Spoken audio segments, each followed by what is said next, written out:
Here's a Filipino's take on The Graduate. Ba't ganun yung mga mga old women?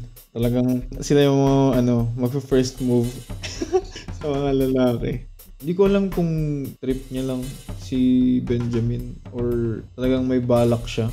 Pero pag ganun yung babae, may siya parang may kailangan siya ngayon na something.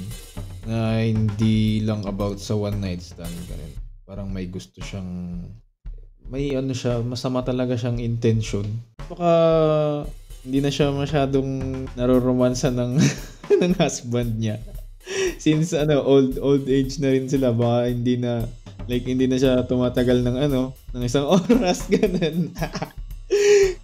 Pag once na pumasok ka sa ganyang situation, malaki ang balik niyan sa'yo. Kahit sabihin mong itago niya yan, malalaman pa rin nila yan. Kahit anong gawin yung pagtatago, sisingaw at sisingaw pa rin ang baho.